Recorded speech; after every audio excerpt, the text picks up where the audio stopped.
Bienvenidas y bienvenidos a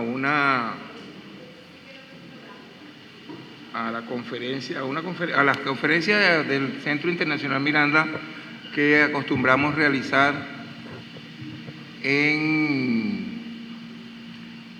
todos los miércoles. Tenemos ya alrededor de 2 años y tanto reuniéndonos aquí.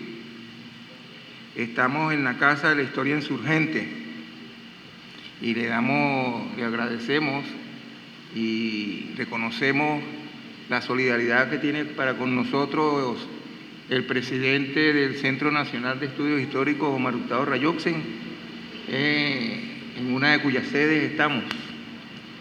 También le damos la bienvenida a nombre de la ministra del Poder Popular para la Educación Universitaria, camarada Sandra Oblitas, y a nombre del presidente del Centro Internacional Miranda, Domingo Medina Gutiérrez. Les agradecemos poner los celulares en vibración para poder darle la máxima atención a lo que nos va a decir ahora en la charla que se llama Perspectiva Histórica del 11, 12 y 13 de abril de 2002.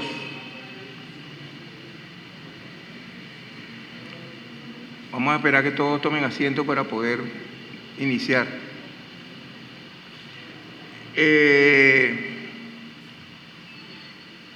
Esta charla se inscribe dentro de un esfuerzo que viene haciendo el Centro Internacional Miranda, cuyo objetivo principal, y no único, pero sí principal, es la difusión de la democracia, el sistema de democracia participativa y protagónica que nos ha dado y nosotros hemos venido poniendo en práctica y que proviene de la Constitución de la República Bolivariana de Venezuela. También está inscrito dentro de nuestra militancia, dentro de la llamada historia insurgente.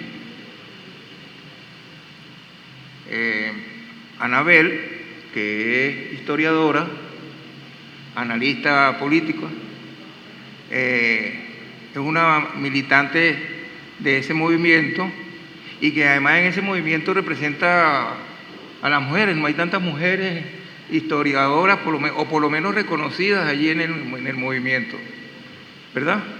Y una de las formas que tiene la democracia participativa y protagónica del socialismo del siglo XXI, una corrección que me hizo Judy Valencia y que la acepté, no es en el siglo XXI, sino es el socialismo del siglo XXI. Yo era aquí uno de los que defendían del siglo XXI, en el siglo, y es del siglo XXI, porque tiene unos aportes importantes que se les ha dado precisamente a esta revolución. Ratifico también lo que en la charla anterior dio una de nuestras camaradas directoras en el CIN, Gloria Aguilarte, quien reconoció que el papel, la labor del Centro Internacional Miranda está dentro del ámbito de lo político. Está dentro del ámbito de lo político y de la política con P mayúscula, que es la que está llevando a cabo la revolución, ¿no? Entonces, voy a leerles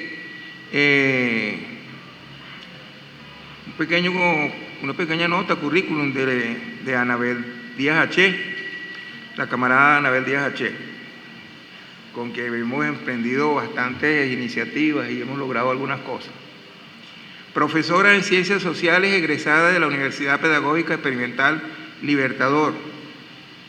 especialista en políticas públicas de Flaxo, Argentina, miembro del Centro de Estudios Simón Bolívar, productora y conductora del programa radial Latinoamérica La Hora de los Pueblos, que se transmite por Oyeven 106.9 FM y la Radio del Sur, columnista de Ciudad Caracas, también es columnista del Centro Internacional Miranda, forma parte de los talentos, que todos los miércoles salimos en el periódico, en el Correo del Orinoco. Hoy mismo está un artículo de Anabel, ella lo tiene ahí y se lo traje.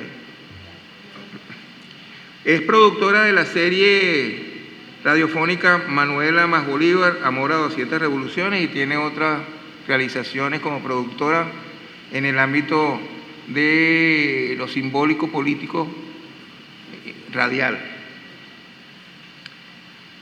Es premio Aníbal Nazoa en su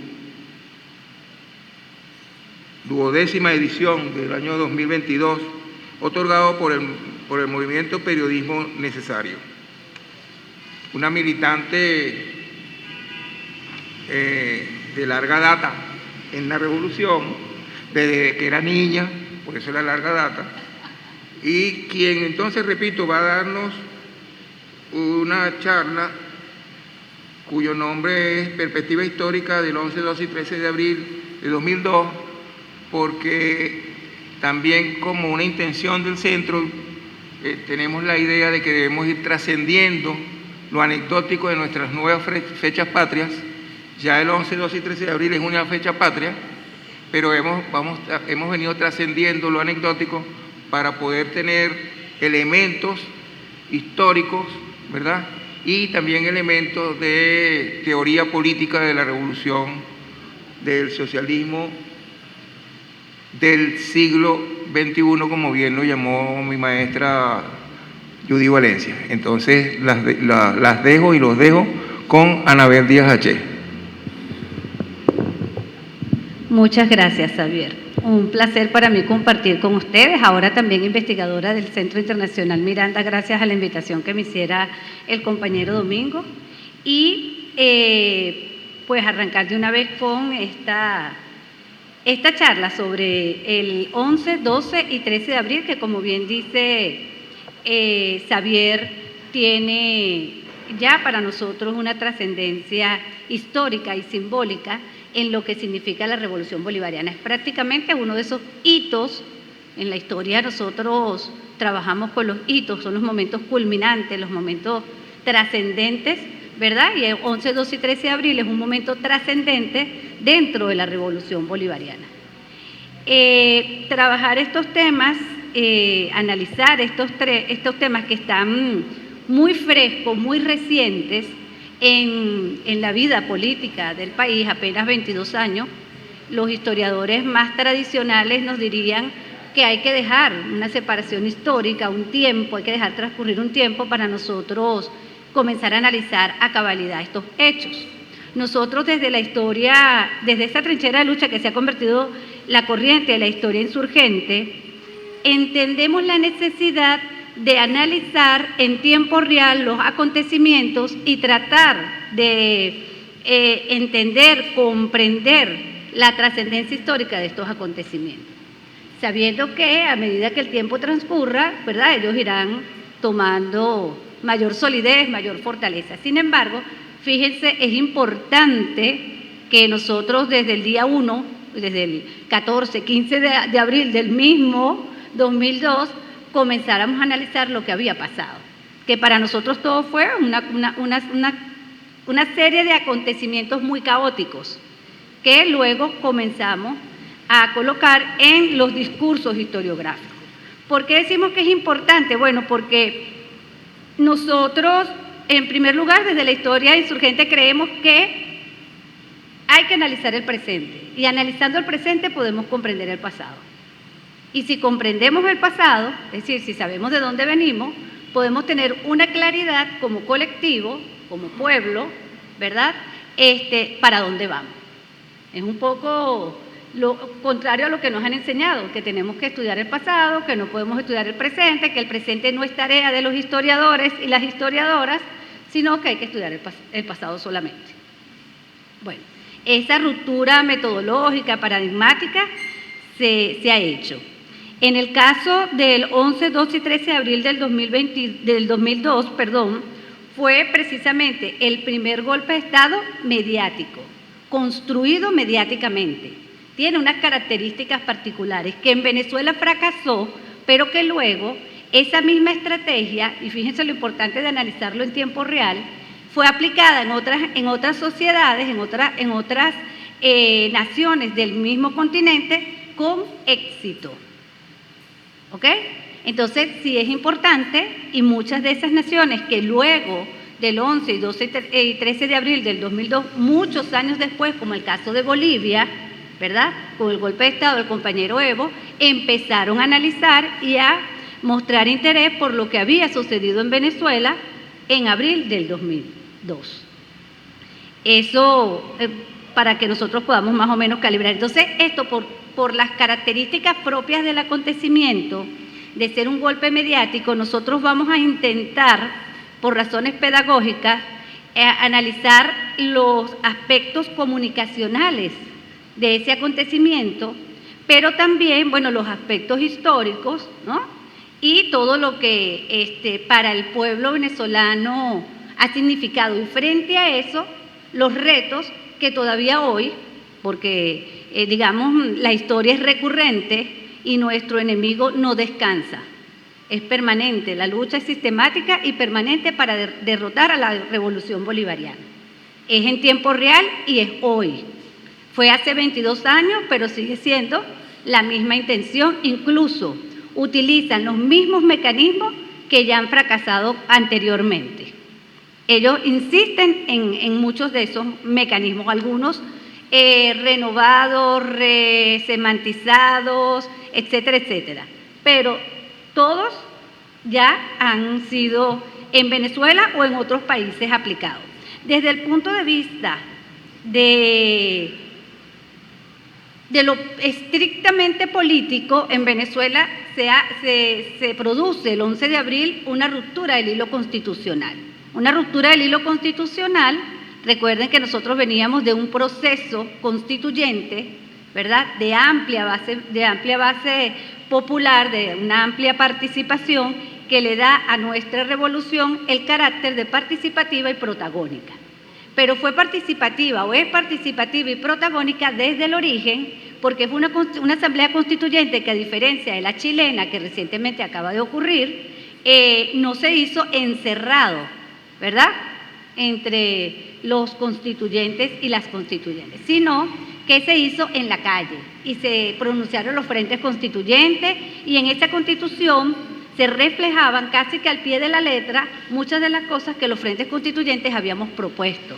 El Frente Constituyente de la Educación, el Frente Constituyente de la Salud, que estaba conformado por activistas sociales que tenían años analizando y trabajando esos temas. Entonces eso tiene una fortaleza, eso le da al origen de la revolución bolivariana y de la democracia bolivariana un origen participativo y protagónico en donde reside su mayor fortaleza. Eso porque luego vamos a analizar entonces, se rompe el 11 de abril el hilo constitucional, las élites que ya venían en un enfrentamiento directo contra el gobierno del comandante Chávez, las élites representadas en, por supuesto, Fede Cámaras, que es la asociación de los principales empresarios del país. No cualquier pequeño empresario ni emprendedor puede entrar a Fede Cámara, ¿verdad? Estos son, bueno, prácticamente los dueños del país. Entonces, Fede Cámara se cansa, fíjense algo,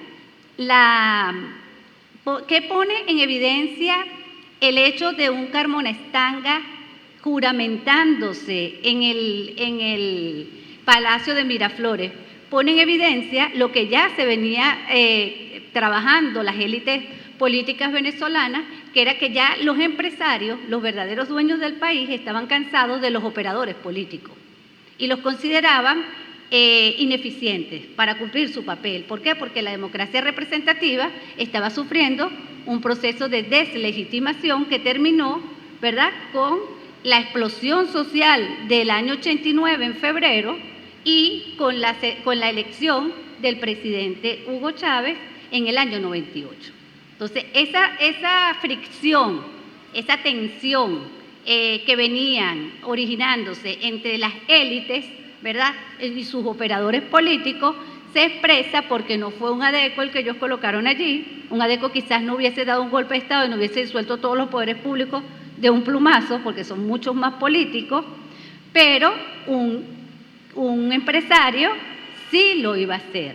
Y entonces así podemos entender a Noboa hoy en Ecuador, a el expresidente Piñera en Chile. Son los empresarios asumiendo el rol político, directamente, sin intermediario. ¿Por qué? Porque los partidos políticos fueron deslegitimados, porque hay una crisis orgánica mundial de la derecha, pero una crisis orgánica de la derecha continental que se ha expresado con mucha fuerza en América Latina. Entonces, y no escapa, escuchen bien esto, no escapa los Estados Unidos de esta crisis, la crisis entre los operadores políticos y la crisis entre las élites o empresarios nacionales de los Estados Unidos también está en pleno desarrollo. Y la candidatura hoy, punteando en las encuestas de Trump, así lo demuestra. Así lo demuestra. Es decir, hay una ruptura en las élites, hay una crisis orgánica en la derecha que, bueno, va a dar pie a toda esta situación. Recordemos que la revolución bolivariana es la primera revolución del siglo XXI. Una revolución que se hace por la vía electoral, una vía que ya había fracasado en Chile. ¿Ok? Entonces, ¿qué demuestra en primer lugar el 11 de abril? Bueno, una ruptura del hilo constitucional, un hilo constitucional que, a diferencia del pacto anterior, porque las constituciones son un pacto entre los pueblos, ¿verdad?, y los estados para ver cómo nos vamos a organizar y cómo nos vamos a gobernar, es una constitución y un pacto constitucional que tenía mucha fuerza popular, participativa y protagónica. Eso luego va a expresarse el día 13 de abril. 13 de abril. Ellos, dice un compañero filósofo boliviano, que falló, no consideraron en su ecuación del poder el factor pueblo. Lo subestimaron porque lo desconocen. O sea, los sesudos analistas de la derecha venezolana y sus asesores estadounidenses no consideraron la potencia, la fuerza que estaba allí en el origen, a pesar de que lo habían visto, el origen de esa constitución. Entonces pensaron que la podían romper y que no iba a pasar nada.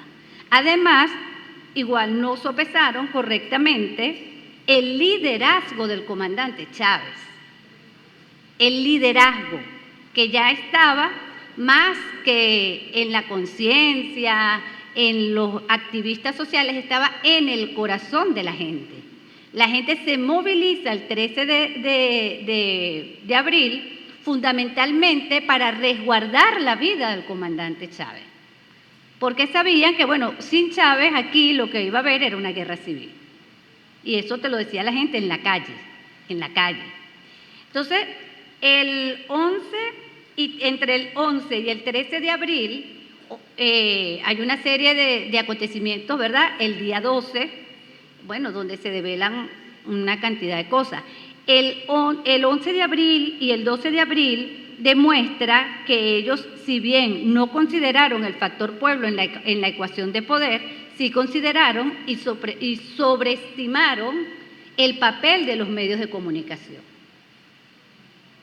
Porque, digamos, esa campaña diseñada por asesores extranjeros, que tenía como principal artillería a la televisión, específicamente al canal televisivo Globovisión, ¿verdad?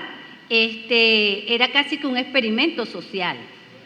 el discurso del odio, lo reiterativo, las mentiras, las mediaverdades. Ellos probaron todas y cada una del decálogo de Chomsky para construir matrices de opinión.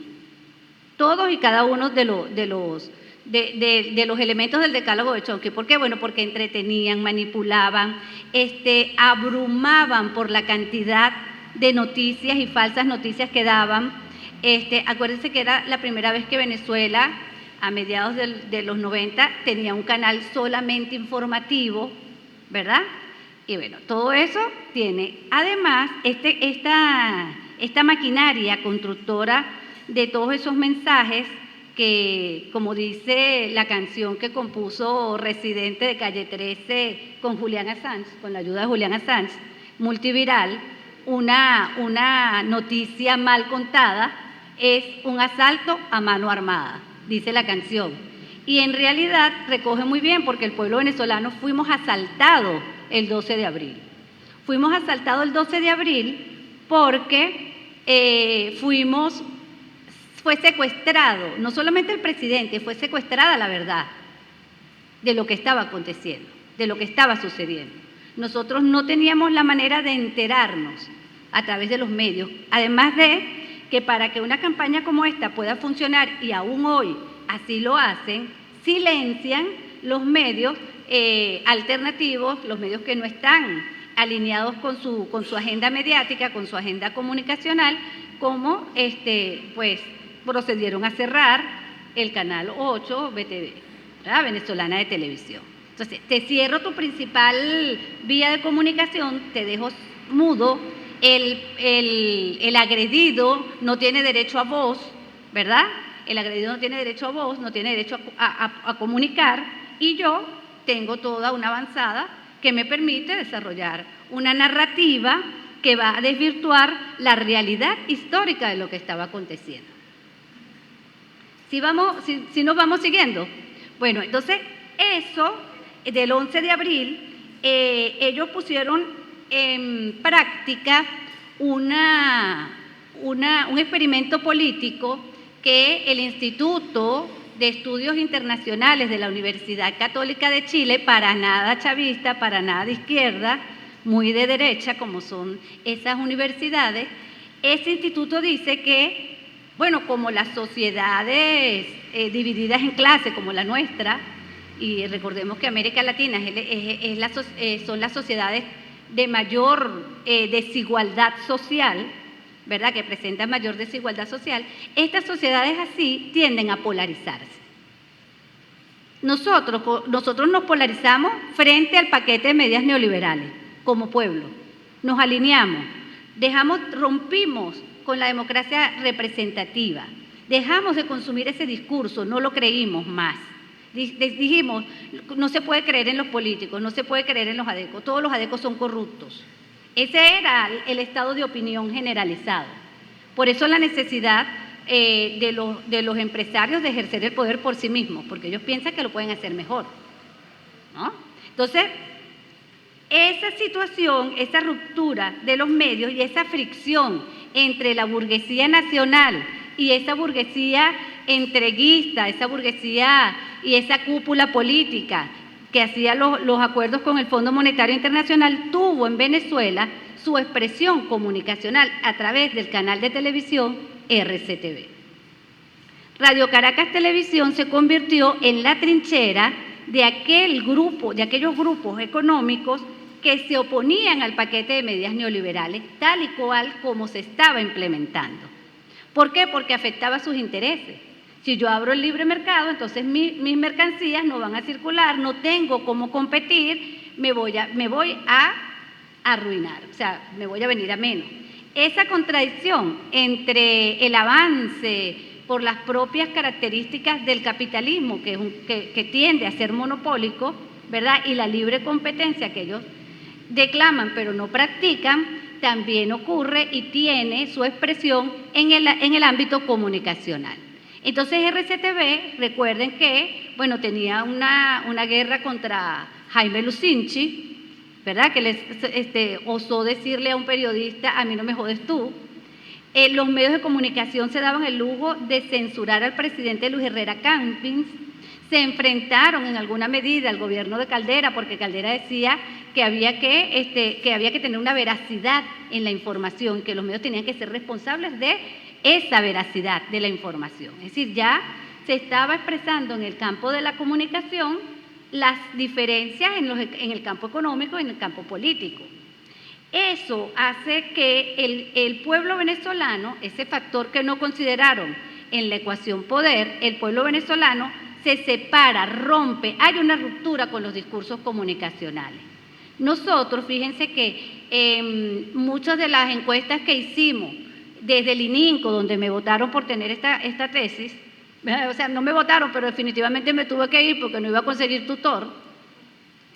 Desde el ININCO, cuando decía, pero es que es la ruptura comunicacional, pero esa ruptura se da con los discursos, las narraciones informativas, más no con los discursos de entretenimiento. ¿Qué hacían nuestras señoras chavistas y nuestros señores chavistas, nuestras familias chavistas, que son familias matricentradas? Bueno, yo pongo el Canal 8 y fíjense que el noticiero del Canal 8 era a las 8 de la noche, ¿verdad? Y a las 9 me paso para Venevisión a ver mi novela. O sea, yo estoy en ambos discursos. A ti te creo las noticias y a ti te compro el discurso recreativo. ¿Me explico? Pero todos los que analizamos desde el punto de vista de la comunicación sabemos que el discurso recreativo es mucho más ideologizante que el discurso noticioso. Pero hubo una primera ruptura allí.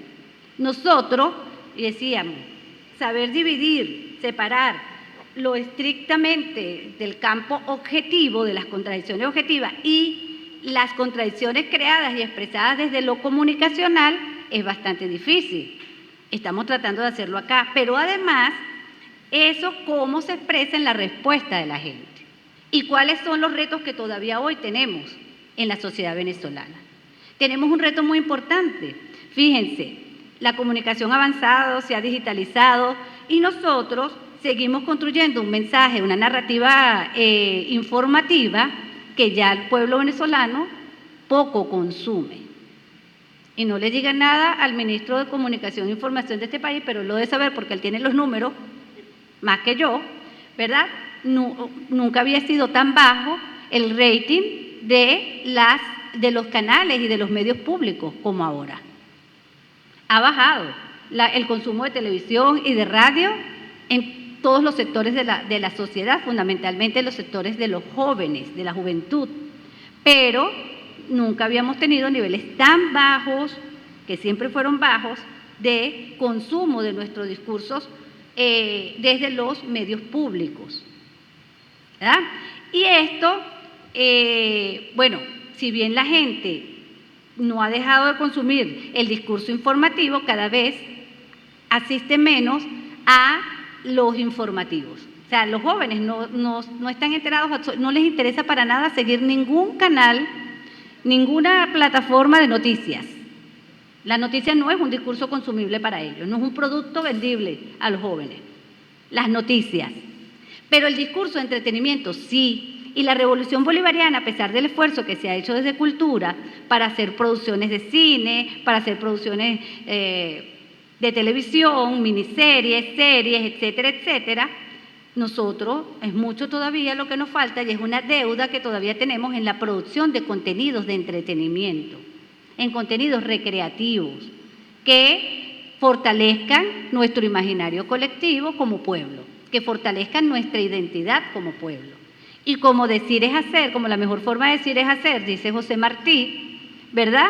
Entonces nosotros, el compañero Xavier y yo, nos hemos dedicado a hacer producciones radiofónicas recreativas, recreando la historia de Venezuela, recreando el amor entre Manuela y Bolívar, como cualquier radionovela, ¿verdad?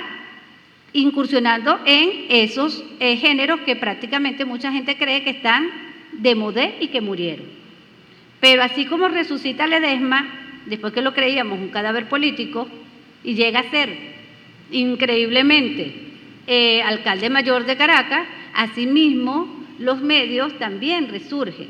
Y las plataformas, nosotros no podemos solo quedarnos con los nuevos medios, con las redes. Esto es lo nuevo.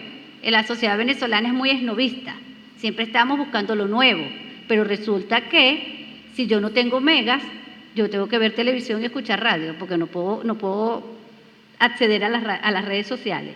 Y tengo que pagar un consumo de una renta por uso de datos, ¿verdad? Nosotros desde la pandemia para acá y con todo lo del bloqueo hemos sido afectados en nuestra capacidad de llevar interconexión a nivel de Internet con las empresas del Estado a la población venezolana. Entonces la población más pobre tiene menos horas de consumo de datos y de Internet, cada vez menos. ¿Por qué? Porque no las puede pagar, porque no se las podemos llevar desde el Estado, que serían subsidiadas. Entonces eso hay que considerarlo, porque vuelvo y repito, en la ecuación, ¿quién es el factor pueblo? ¿Quién es el factor pueblo? ¿La clase media mediatizada o el pueblo, ¿verdad?, trabajador que, bueno, está haciendo malabares para internarse y enterarse de la realidad? Bueno, esto es una de los retos que tenemos, pero además de eso, en esa, digamos, posibilidad de por qué fracasa, en ese análisis de por qué fracasa en Venezuela el primer golpe mediático y por qué tiene éxito en otras sociedades, como por ejemplo la sociedad boliviana, tiene que ver con esta ruptura del pueblo venezolano, de los discursos informativos, que no se da en el año 2002, se expresa en el año 2002, el 13 de abril, pero que se viene dando desde el año 89. Se viene dando desde el año 89. Nosotros dejamos de consumir, dejamos de creer en los medios de comunicación. Un medio de comunicación tiene el valor que tiene su credibilidad. Si la gente no le cree, su valor va a sumar 0. Entonces, nosotros no le creíamos a las grandes corporaciones mediáticas, por lo menos en sus discursos informativos desde el año 89. Ahí se produce la primera separación. En el año 98 también, porque toda la campaña de desprestigio a la candidatura del comandante Chávez mientras más arreciaba la campaña de desprestigio, más votos y más opción de voto acumulaba. Era inversamente proporcional a los resultados esperados. Es decir, tuvo un antecedente. Cuando ellos sobreestiman el papel de los medios y subestiman el papel de la conciencia del pueblo, no están analizando correctamente lo que pasó en el 89 y lo que pasó en el 98. Y les vuelve a suceder en el 2002 ya con una fuerza mayor. Eso es lo que decimos los historiadores. Si tú quieres ver cómo un cuerpo social se va a comportar frente a un acontecimiento, analiza lo que ha hecho antes en momentos parecidos, ¿verdad? Pero a ellos no les da para hacer eso. No les dio, sacaron mal las cuentas, gracias a Dios. Entonces, en ese sacar mal las cuentas, que los lleva a, efímeramente salir del poder por la vía de la fuerza también, porque la fuerza popular es una fuerza, la fuerza reside en la masa, diría Simón Rodríguez, y la moral en el movimiento. Esa fuerza social que lo saca del poder le da la posibilidad al gobierno bolivariano entonces de tomar medidas que nos han permitido llegar hasta aquí hoy. Esa equivocación del enemigo, esos graves errores cometidos por el enemigo, porque ellos, tenemos al alto mando militar, tenemos a los medios de comunicación, tenemos a unos cuantos traidores, y listo. Y el 12, ¿qué hicieron los medios de comunicación el 12? Blackout, cerramos. Informamos comiquita, no damos ningún tipo de discurso informativo, desinformamos. Ese ejercicio es un laboratorio comunicacional que se montó en Venezuela. Y ese ejercicio de utilizar los medios para una sociedad ya polarizada en clases sociales, llegar a hiperpolarizarla, lo que nosotros, no yo, por supuesto, pero lo que los investigadores de la Universidad Católica de Chile llamaron hiperpolarización tóxica. Que mueran todos, no me importa. Nosotros escuchábamos personas el 11 de abril diciendo, si tienen que morir 300.000 venezolanos, que mueran. Y yo le decía, espero que ninguno sea familiar tuyo. Entonces ahí cambiaba, ¿no? Bueno, como que le caía la locha. No, pero la familia mía no. Ajá.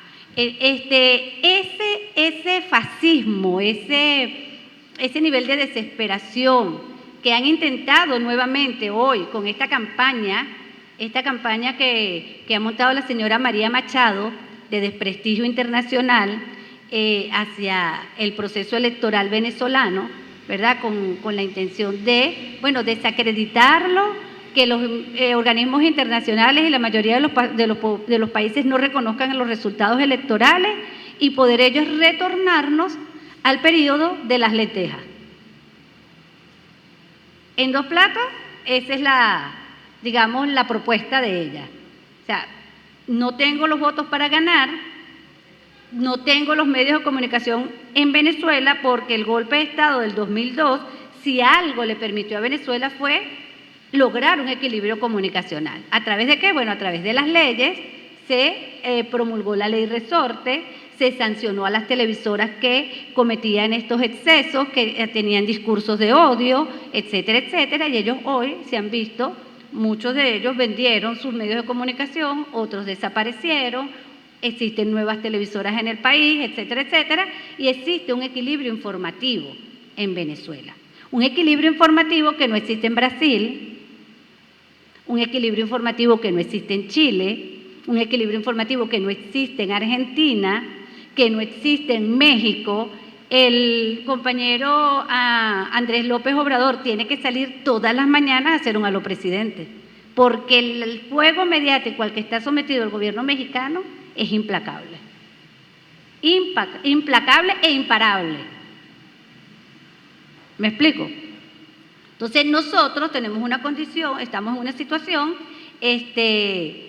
mejor, más cómoda, de mayor gobernabilidad, gracias a ese error que cometieron los compañeros en el 2002 y gracias a que se tomaron las medidas que se tenían que tomar con la ley resorte, en cuanto a los medios impresos, con lo que tiene que ver con las actuaciones ante los tribunales, ¿verdad? Porque, bueno, al fascista le duele el bolsillo y si lo multas dejará de decir las mentiras que decía y se retractará, ¿verdad? Y así nosotros lo evidenciamos en Venezuela.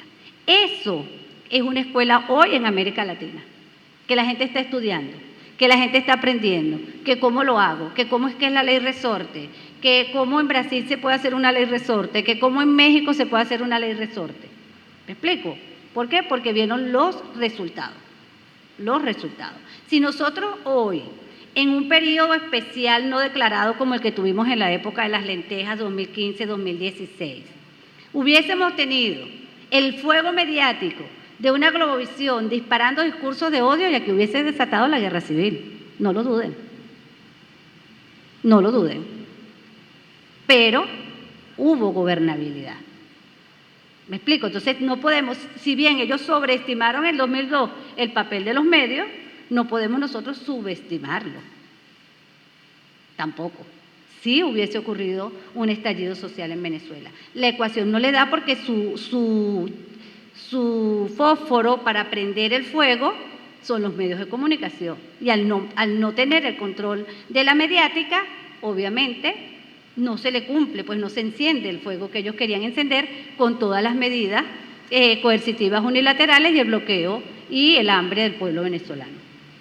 Entonces, allí ellos hiperpolarizaron, se llama hiperpolarización tóxica, y es tóxica porque no conduce a nada.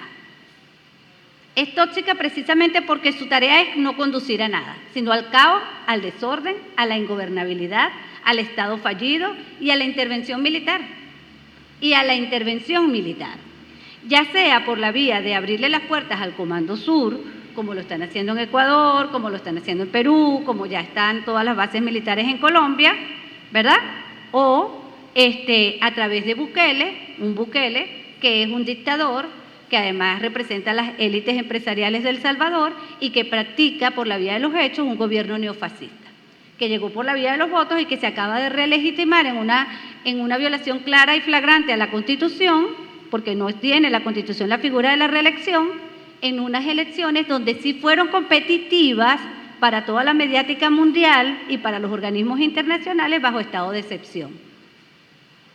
Entonces se ha convertido El Salvador en la cárcel más grande del mundo, donde todo el mundo está criminalizado, donde tú no puedes decir nada porque te ponen una braga anaranjada, te pelan el coco, y si tú tienes cualquier tatuaje dicen que tú eres de los maras. Y listo, no tienes derechos humanos. ¿Verdad? Y además aceptado por la sociedad. ¿Aceptado por qué? Porque esto que ellos están cosechando hoy en Ecuador, que están cosechando hoy en El Salvador, que están cosechando hoy en Perú, y el caso de la hiperpolarización tóxica la empiezan ellos a analizar con el caso de Perú y la ruptura del hilo constitucional con el gobierno de Pedro Castillo, tiene que ver con que esos medios de comunicación en sus discursos no informativos, sino los de entretenimiento, que nosotros creemos que son inofensivos, han organizado un imaginario colectivo de la desesperanza, de la desmemoria, de la distopía. Entonces analicemos nosotros el discurso de las principales series consumidas por los jóvenes en América Latina y el mundo. Guerra de Tronos, Los Juegos del Hambre, todas conducen al caos, todas conducen a la distopía. Ya los medios no nos están vendiendo, ya la crisis orgánica del capitalismo ya no está interesado en vendernos el modo de vida o el sueño americano, ya no nos están vendiendo eso. Ahora nos están vendiendo el infierno. Y los jóvenes lo compraron. Y estoy hablando de los jóvenes venezolanos. Compraron el futuro es igual al infierno. No hay futuro, una desesperanza. Yo lo digo hoy en la columna del CIN. Cada día nos enfrentamos a una maquinaria mediática demoledora de sueños, de memoria, que cuenta con los recursos necesarios para tergiversar, malinformar, mentir, desvirtuar la verdad histórica de los pueblos. Una maquinaria muy fuerte que rápidamente va haciendo su trabajo, la desmemoria, vendiendo a las juventudes la distopía, la desesperanza, la violencia como única salida posible. ¿Qué busca la hiperpolarización tóxica? La no posibilidad de convivencia. ¿Qué es eso? El fascismo. Eres mi enemigo y te tengo que destruir. No puedo dialogar con el enemigo. Te tengo que destruir. Eso es lo que ellos están instaurando en el imaginario colectivo de nuestros muchachos. De nuestros muchachos que no escuchan las noticias, pero que sí siguen a las redes sociales y a las series televisivas casi que de manera adictiva.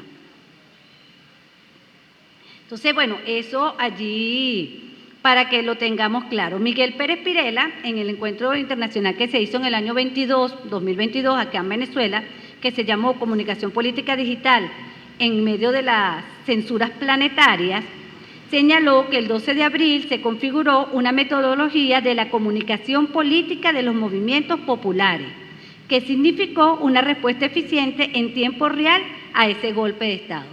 Es decir, la gente, por alguna razón, tenía mecanismos alternos de comunicación que no eran los medios, ¿verdad?, donde podía decidir, no, mira, aquí lo que está pasando es que van a matar a Chávez. Y si no nos movilizamos, lo van a matar más rápido, así que tenemos que irnos todos para Miraflores. ¿Me explico? Contrario a lo que ellos habían tratado de crear con el discurso de odio, que era la inmovilización, el terror, el miedo, el me voy a esconder debajo de la cama. ¿Por qué pasaron las imágenes de el ministro Chacín y de Tarek William Saab cuando era diputado, con la gente persiguiéndolo y golpeándolo? Bueno, para que la opinión pública internacional quedara como que, mira, hay un repudio total a los funcionarios chavistas. Y para que a lo interno, todo aquel que se considerara chavista le diera miedo pasar por la Plaza Altamira con una camisa roja. Porque aún siendo gobierno nos tuvimos que esconder.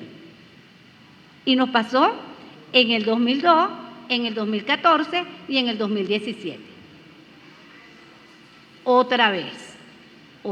Entonces, por eso digo, no creamos que son cosas que ya están superadas. No, nada que ver. Son problemas que seguimos enfrentando, que seguimos, trabajando. Yo creo que la sociedad venezolana, frente a todos los retos que tenemos, uno de los retos que nosotros tenemos es la construcción de identidad, Esto que nosotros decimos, bueno, el pueblo se movilizó, era un pueblo en el 89, éramos masa, no éramos ni siquiera, llegamos a la categoría pueblo, éramos una masa amorfa, sin liderazgo, dispuesta a salir a matar o morir, ¿verdad? En el 2013, ¿cómo salimos? ¿Cuáles fueron las diferencias? Ahí nadie salió de manera violenta, ahí salimos de forma organizada, allí habían voceros o personas que en las comunidades funcionan como influenciadores, ¿no? Personas que tienen, bueno, si me lo dice la televisión, no lo creo. Si me lo dice la radio, no lo creo. Pero si me lo dice Xavier, que vive en mi cuadra, sí le creo. Niveles de credibilidad construidos por la cotidianidad, por el cara a cara. Una manera de comunicarnos diferente, ¿verdad? Esta hiperpolarización tóxica a la que apuestan las derechas en su crisis orgánica para poder nuevamente acceder al poder político en la mayoría de los países latinoamericanos, tiene como intención crear sociedades hiperfragmentadas donde un joven de 15 años no tiene nada que hablar con su mamá, una señora de 50 años con la que vive todos los días, convive juntos, pero no habla. Porque el chico se la pasa todos los días con unos audífonos escuchando podcast y no hay manera de comunicarse con él. Además, como él no consume y su algoritmo no le da lo mismo que su mamá consume, los mismos discursos no tienen punto de encuentro. Punto de encuentro. Es decir, si yo llego a mi casa y le digo a mi hijo de 20 años, metieron preso a Tare, ¿quién es Tare? ¿Me explico? O sea, estamos hablando de multiversos paralelos, ¿verdad? Que viven en lugares y momentos diferentes. Entonces, eso tenemos nosotros que combatirlo desde fomentar el menor uso de las redes sociales en la casa, en fomentar otra forma de uso del tiempo libre para los jóvenes, en fomentar el diálogo y no abandonar nunca el diálogo intrafamiliar. ¿Por qué? Porque, miren, Venezuela es un país machista y eso es una verdad a leguas, pero Venezuela es un país con una familia matricentrada. El centro de la familia es la mamá, la que impone los valores. Y las personas somos fundamentalmente valores, actuamos según nuestros valores, pensamos según nuestros valores, es la mamá. Por eso para la derecha continental y el mejor caso es Milei, el liderazgo femenino y la mujer es un blanco de guerra. Lo fue en Venezuela durante el periodo especial y lo sigue siendo. Un blanco de guerra. ¿Por qué? Porque yo tengo que destruir la moral de esa mujer, porque ella es la que sustenta la moral de esa familia y de esa comunidad. Y en Venezuela, que la lideresa de la jefa de casa es jefa de comunidad, es jefa de calle, es jefa de todo, ¿verdad? Bueno, imagínense si nosotros permitimos que esa mujer sea destruida. Tenemos que blindarla y tenemos que blindarnos nosotros. ¿Sí? Empezar a entender que no van a poder llevar a Venezuela a una hiperpolarización tóxica nuevamente como la que vivimos en el 2002 si no dejamos de lado el diálogo. Y el diálogo en todos sus niveles. Ya muchas organizaciones populares, muchos consejos comunales habían dejado de hacer asambleas, no se reunían, solo se convocaban para la bolsa CLAP.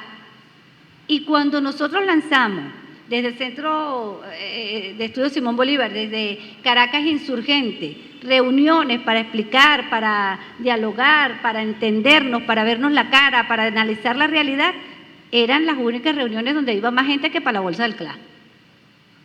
Eran las únicas. Y eso pasa en las comunidades de Caracas y del resto del país. La gente sabe que hay un peligro inminente, pero la gente sabe que el antídoto de ese peligro está justamente en el diálogo cara a cara. Muchas gracias.